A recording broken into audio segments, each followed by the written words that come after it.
नमस्कार. वल्लरीने खूपच घाणेरडा गेम खेळलेला असतो. श्रीकांत धुमाळच्या डोक्यावर बंदूक रोखून तिने त्या निगेटिव्ह मिळवलेले असतात. वल्लरी स्वतःशीच बोलत असते, ईश्वरी आता कितीही काहीही कर तरी सुद्धा तू त्या मूळ सत्यापर्यंत पोहोचूच शकत नाहीस. आणि ती वेड्यासारखी हसत असते. पण वल्लरी त्या निगेटिव्ह घेऊन घरी आलेली असते आणि तिने मात्र माती खाल्लेली असते.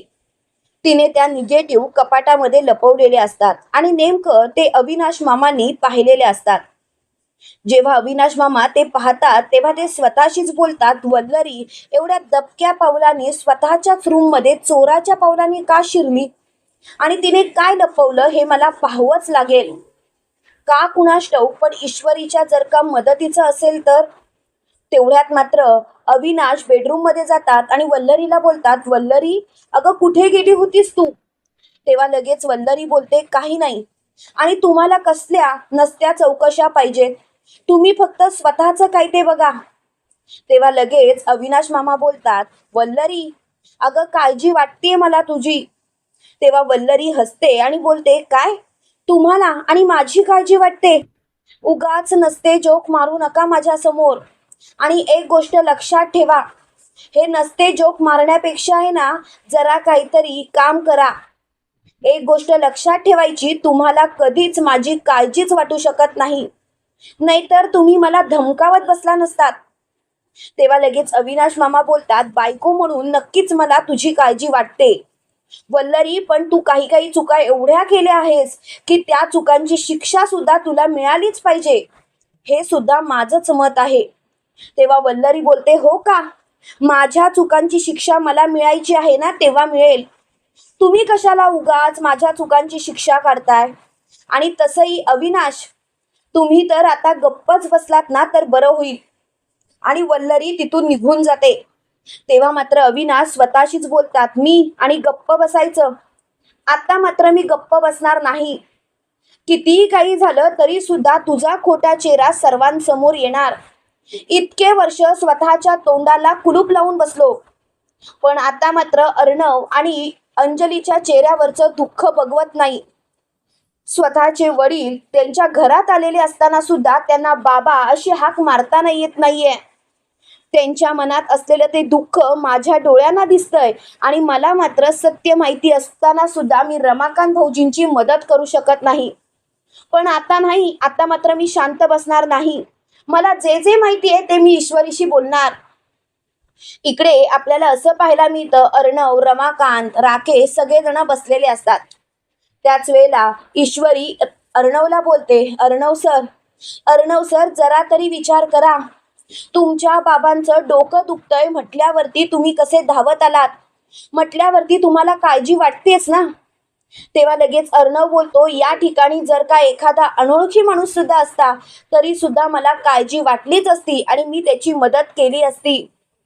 तेव्हा मात्र ईश्वरी बोलते, अर्णव सर किती गोष्टींपासून लांब पळणार आहात, पण तुमच्याशी बोलण्यात मात्र काहीच अर्थ नाही. अर्णव सर, तुम्हाला जसं वागायचंय तसंच तुम्ही वागणार. तेवढ्यात मात्र मोठ्यानी अविनाश मामा अर्णवला हाक मारतो, अर्णव ईश्वरीवरती विश्वास ठेव. ईश्वरी जे काही सांगते ते खरं आहे. रमाकांत भाऊजी चुकलेले नाहीत अर्णव. तेव्हा मात्र वल्लरी मोठ्याने बोलते, काय चाललंय अविनाश तुमचं. अहो तुम्ही कशाला मध्ये मध्ये बोलताय. ह्या ईश्वरीला तर अक्कलच नाही, तिने तिची अक्कल घाणच ठेवले, पण तुम्ही मात्र तिला खतपाणी घालताय.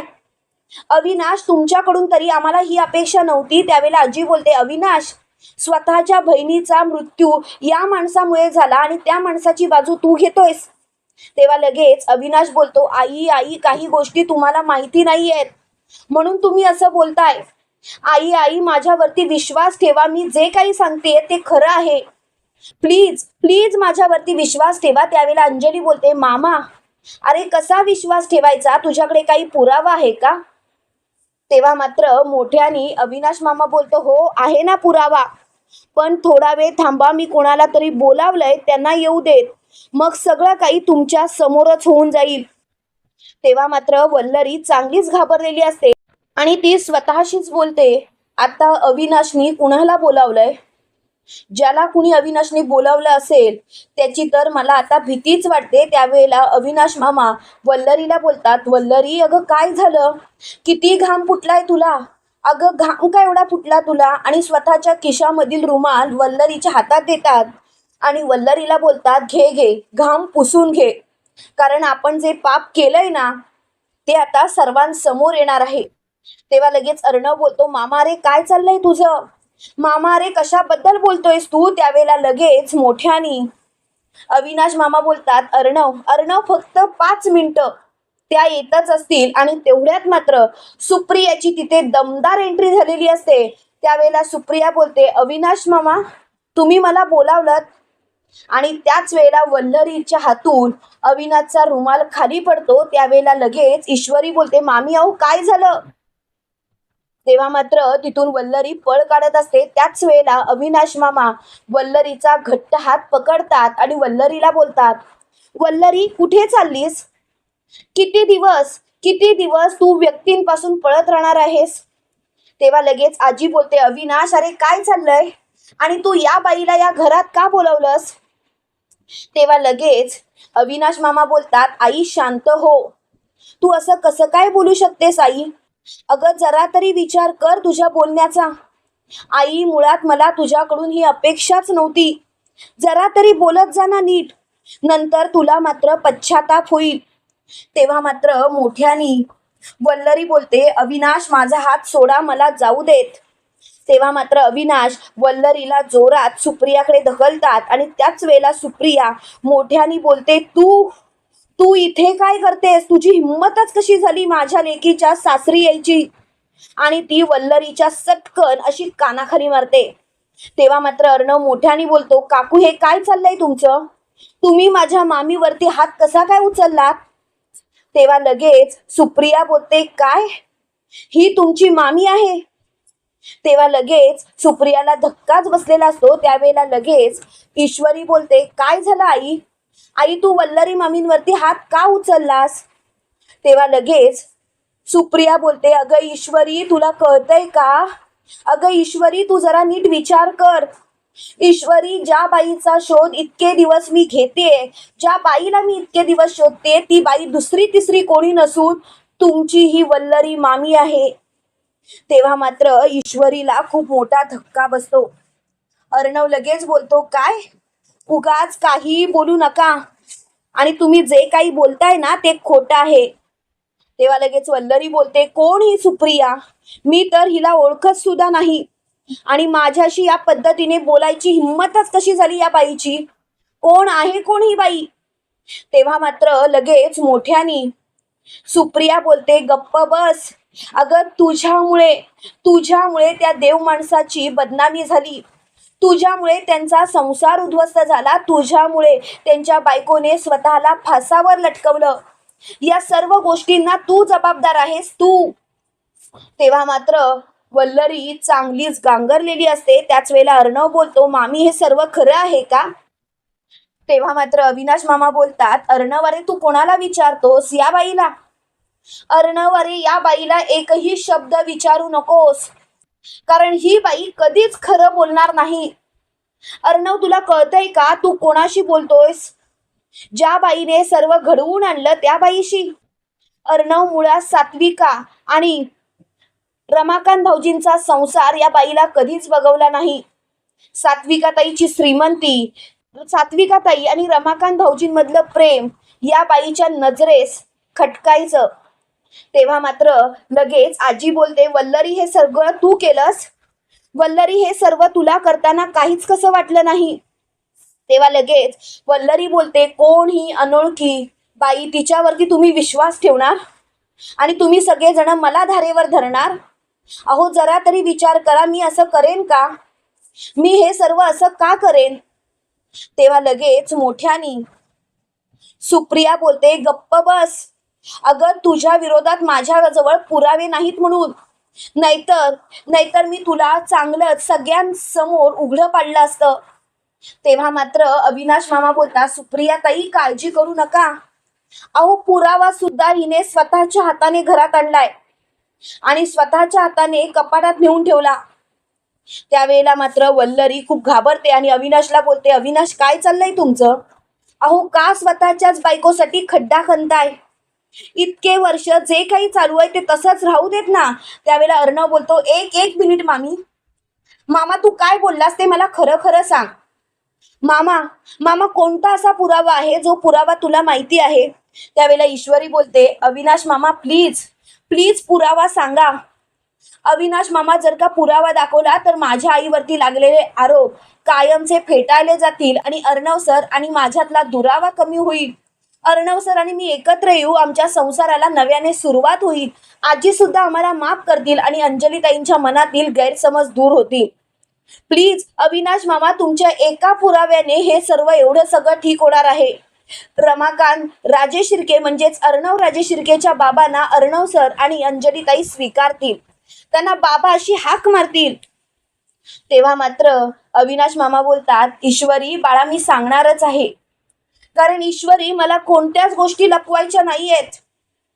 ईश्वरी एक गोष्ट मात्र लक्षात ठेव, कितीही काहीही झालं तरी सुद्धा मला आता सत्य सर्वांसमोर आणायचं आहे आणि मी मात्र आता शांत बसणार नाही. तेव्हा मात्र लगेच मोठ्यानी सुप्रिया बोलते, अविनाश मामा प्लीज सत्य दाखवा. जोपर्यंत तुम्ही सत्य दाखवत नाही तोपर्यंत या लोकांचा माझ्यावरती विश्वास बसणार नाही. आणि त्याच वेळेला अविनाश मामा त्या निगेटिव्ह सगळ्यांसमोर दाखवतात आणि त्या निगेटिव्ह बघितल्यानंतर मात्र अर्णवच्या पायाखालची जमीनच सरकते. रमाकांतला मात्र फुल राग आलेला असतो.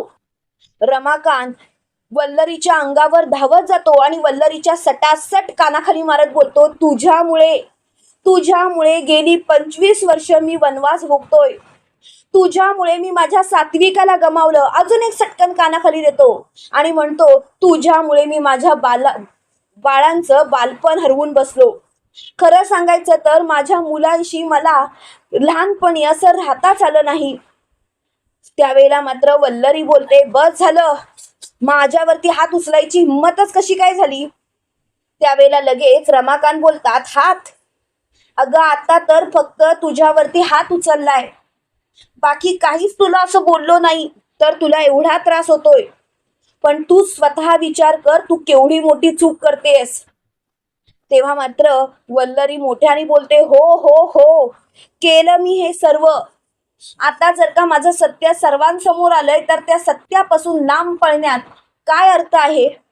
तेव्हा लगेच अविनाश मामा बोलतात, वल्लरी हेच जर का सत्य तू सर्वांसमोर आधीच कबूल केलं असतंस तर बरं झालं असतं. वल्लरी तू सगळ्या चुका केल्यास आणि मी मात्र तुला पाठीशी घालत राहिलो. तेव्हा मात्र अंजली बोलते, का मामी, का असं का वागलीस तू? मामी असं वागून तुला काय मिळालं? मामी तुझ्याकडून ही अपेक्षाच नव्हती. तेव्हा मात्र वल्लरी बोलते, अंजली हे सर्व मला तुझ्या आईमुळे करावं लागलं. तुझ्या आईने सर्वांदेखत पार्टीमध्ये माझ्या कानाखाली मारली होती. तिच्याकडे जी प्रॉपर्टी होती, जी श्रीमंती होती ना, तिला माज होता आणि तोच माज मला तिला उतरवायचा होता. खरं सांगायचं तर नवऱ्याबद्दल तर एवढा अभिमान होता की सांगूच शकत नाही.